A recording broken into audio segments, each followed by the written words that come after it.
Sebagai kelanjutan materi protokol kriptografi, sekarang kita bahas sebuah protokol yang banyak digunakan dalam komunikasi antara client dan server, yaitu protokol Secure Socket Layer atau SSL. Secure Socket Layer atau SSL itu adalah protokol yang digunakan untuk browsing web secara aman.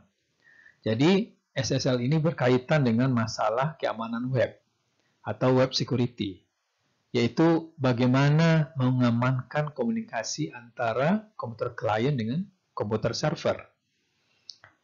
Aman di sini artinya pesan sensitif seperti PIN, password, nomor kartu kredit, atau data keuangan lainnya yang dikirim selama komunikasi antara klien dan server itu terjaga kerahasiaannya. Artinya tidak bisa dibaca oleh pihak lawan. Aman juga berarti bahwa pesan yang dikirim antara klien dan server terjamin integritasnya, yaitu tidak mengalami perubahan selama transmisi. Selain itu, klien juga bisa mengautentikasi server. Ia bisa memastikan bahwa klien berkomunikasi dengan server yang asli, bukan dengan server yang palsu. Begitu juga sebaliknya, server bisa mengautentikasi klien. SSL dikembangkan oleh perusahaan yang bernama Netscape Communication pada tahun 1994. Ada beberapa versi SSL, versi 2 dan versi 3, tetapi versi 3 merupakan yang paling banyak digunakan saat ini. Agar bisa memahami Secure Socket Layer ini, kita harus mengerti terlebih dahulu tentang protokol TCP/IP. TCP/IP ini singkatan dari Transmission Control Protocol, / Internet Protocol. TCP/IP adalah sebuah standar protokol yang digunakan untuk menghubungkan komputer dengan jaringan atau jaringan dengan jaringan yang lebih besar, yaitu internet. Protokol TCP/IP ini itu memiliki 5 lapisan atau layer. Lapisan yang paling bawah adalah physical layer. Nah, ini berupa perangkat keras seperti modem, kabel TV, ADSL, dan sebagainya. Kemudian di atasnya data link layer. Lalu di atasnya lagi network layer. Kemudian transport layer, ini yang disebut dengan TCP. Dan lapisan paling atas adalah application layer. Nah, ini adalah lapisan tempat aplikasi berjalan. Misalnya aplikasi HTTP, Hypertext Transfer Protocol, FTP, File Transfer Protocol, Telnet, dan sebagainya. Nah, Secure Socket Layer ini itu beroperasi antara lapisan TCP dengan aplikasi. Jadi seolah-olah SSL itu berlaku sebagai lapisan baru antara TCP dengan lapisan aplikasi. Mari kita pelajari bagaimana cara kerja protokol TCP/IP ini pada kasus tidak terdapat Secure Socket Layer. Mungkin kalian masih ingat pada kuliah jaringan komputer, komunikasi pesan di internet antara klien dan server itu pesan dikirim dalam bentuk potongan-potongan yang lebih kecil yang disebut dengan paket atau paket data. Jadi pesan yang panjangnya tertentu itu dibagi-bagi menjadi sub pesan yang lebih kecil. Sub pesan itu yang disebut dengan paket. Sub protokol IP ini bertanggung jawab untuk merutekan paket dari komputer awal, komputer asal ke komputer tujuan. Jadi lintasan apa yang dilalui oleh paket itu di dalam jaringan itu adalah tanggung jawab sub protokol IP. Sedangkan di sisi penerima, TCP, sub protokol TCP memastikan bahwa suatu paket sudah sampai. Kemudian, ia menyusunnya atau merakitnya kembali sesuai dengan nomor urutnya sehingga menjadi pesan utuh. Karena kan tadi yang dikirim adalah paket-paket kecil. Nah, di sisi TCP ini, paket-paket tadi di assembling atau dirakit kembali sehingga sesuai dengan nomor urutnya. Kemudian TCP ini juga memastikan bahwa paket sampai tanpa mengalami perubahan. Jika paket mengalami perubahan atau ada yang hilang, maka TCP meminta kembali kepada komputer pengirim untuk melakukan pengiriman ulang. Nah, kalau kita perhatikan di sini, protokol TCP/IP tidak memiliki pengamanan komunikasi yang bagus karena paket yang dikirim dari satu komputer ke komputer yang lainnya itu dalam bentuk plain text, ya.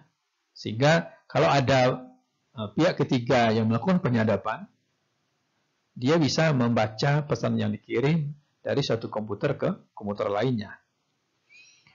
Kemudian TCP/IP juga tidak dapat mengetahui kalau pesan itu diubah oleh pihak ketiga. Ya. Ini adalah serangan yang termasuk dengan man in the middle attack.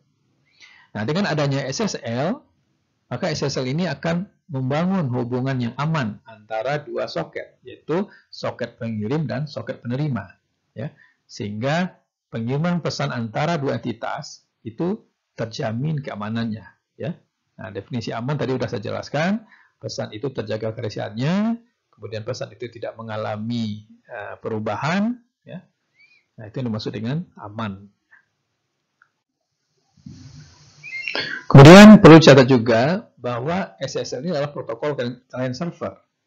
Yang dalam hal ini web browser adalah klien dan website yang diakses itu adalah server.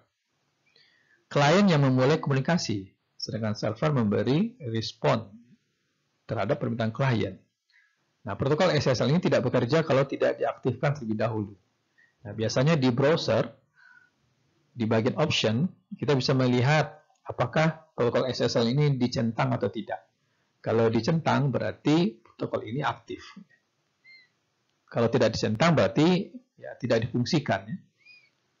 Mengapa tidak difungsikan? Ya, mungkin tujuannya adalah untuk menghemat komputasi, karena keberadaan protokol SSL ini akan memakan waktu komputasi. SSL disusun oleh dua subprotokol atau layer. Yang pertama adalah subprotokol SSL handshaking.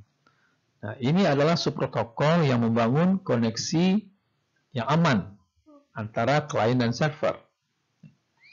Jadi disebut handshaking karena klien dan server itu adalah dua entitas yang tidak saling kenal mengenal. Sebagaimana halnya kalau orang yang belum saling kenal mengenal, maka mereka berjabat tangan ya sebagai cara untuk saling mengenal. Nah, begitu juga di dalam SSL ini subkomponen SSL handshaking, nah itu berfungsi untuk membangun kanal atau koneksi yang aman ya untuk berkomunikasi antara klien dan server. Subprotokol yang kedua adalah SSL record. Nah, ini subprotokol yang menggunakan kanal yang sudah aman tadi. Ya. Di sini subprotokol ini membungkus paket-paket data yang dikirim selama koneksi ya, selama hubungan antara klien dan server. Kita mulai dengan subprotokol pertama, ya, subprotokol handshaking. Ini adalah bagian yang paling kompleks di dalam SSL. Ya. Tujuan dari subprotokol ini adalah untuk memungkinkan server dan klien itu saling melakukan autentikasi, ya, yaitu memastikan bahwa klien itu adalah klien yang sesungguhnya, yang benar, server itu adalah server yang asli. Itu tujuan autentikasi itu. Kemudian dalam subprotokol ini juga antara klien dan server itu menentukan algoritma enkripsi apa yang dipakai, ya. Kemudian algoritma message authentication code apa yang digunakan, lalu kunci apa yang digunakan untuk melakukan enkripsi dan dekripsi. Subprotokol ini itu digunakan ya, sebelum melakukan pengiriman paket data.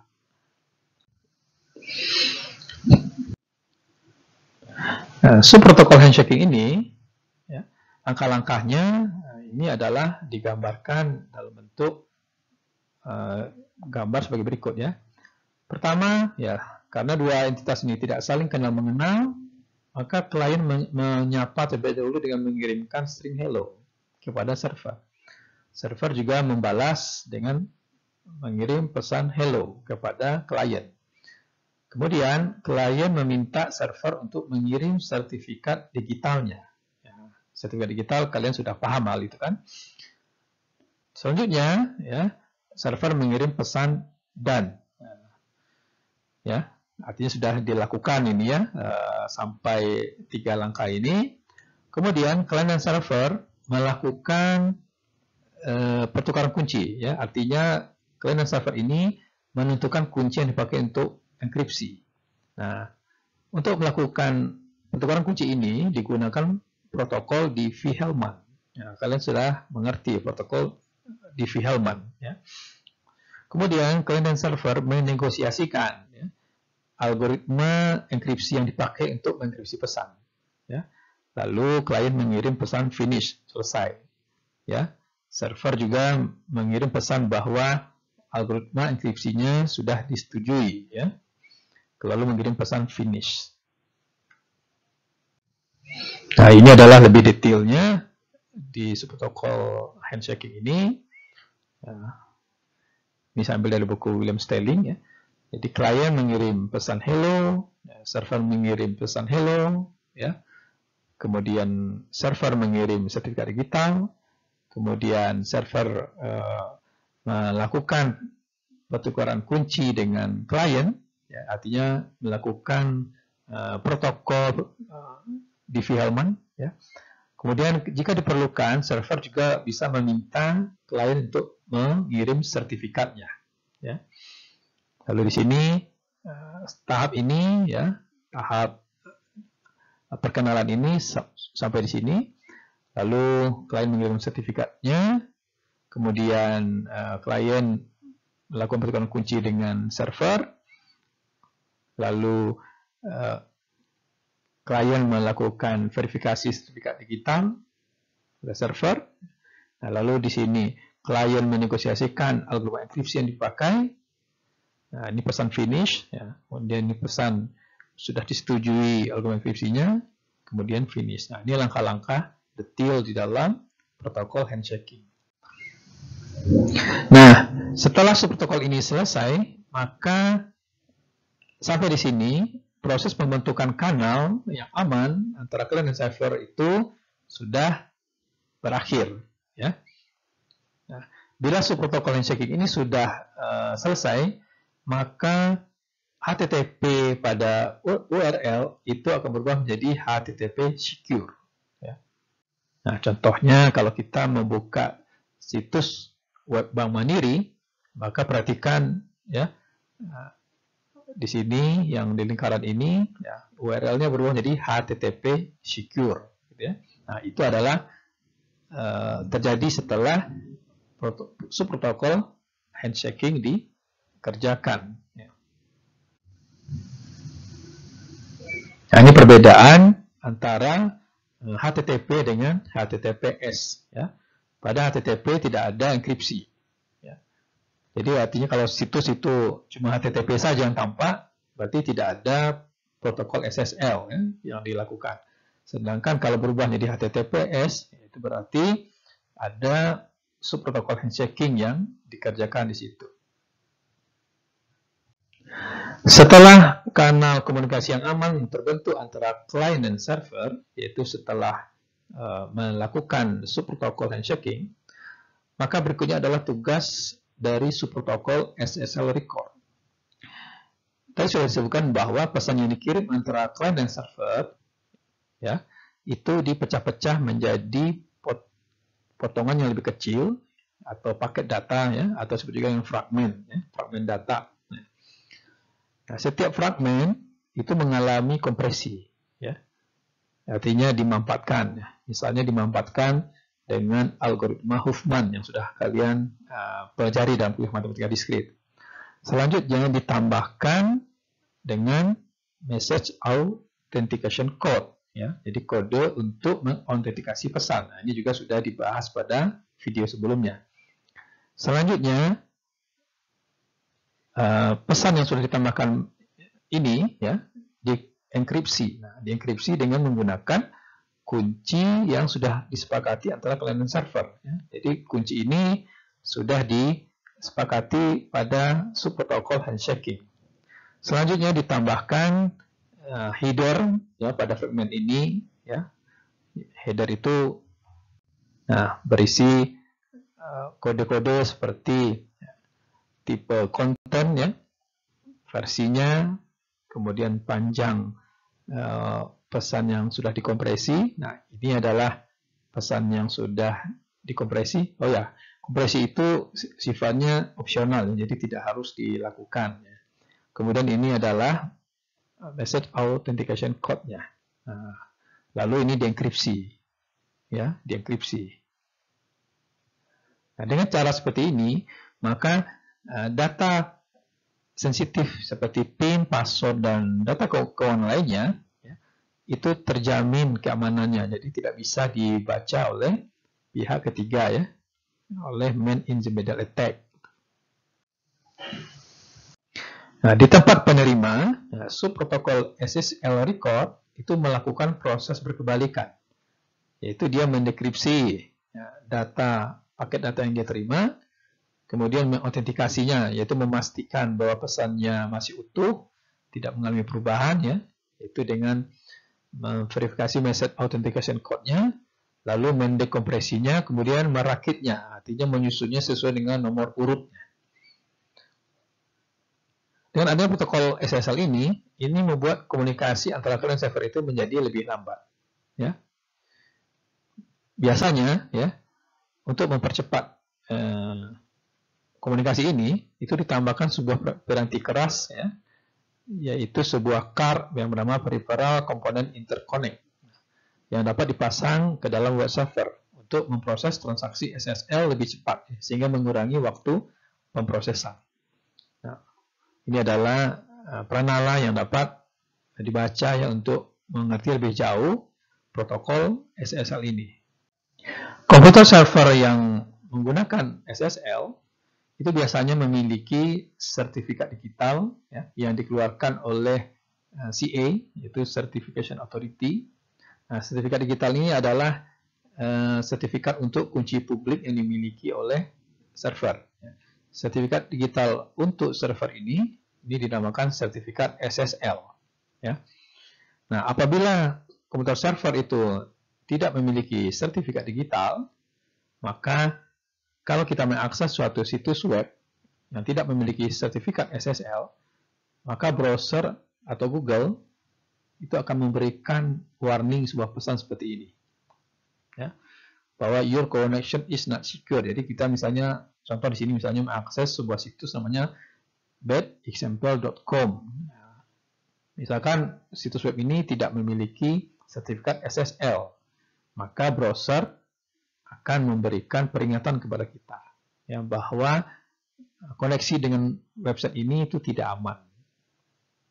Ya. Pada tahun 1996, perusahaan Netscape mengajukan SSL ini kepada IETF, ya, Internet Engineering Task Force, ya, untuk standarisasi. Nah, hasil standarisasinya adalah TLS, ya, Transport Layer Security. Nah, jadi TLS ini itu dapat dianggap sebagai SSL versi 3.1, jadi versi turunan dari SSL ini, ya. Dan inilah yang banyak digunakan saat ini. Nah, untuk informasi lebih lanjut perihal TLS, ya, kunjungi situs IETF di sini. Lalu lebih rinci TLS ini itu dijelaskan dalam dokumen RFC 2246. Silakan cari di internet ini dokumen ini.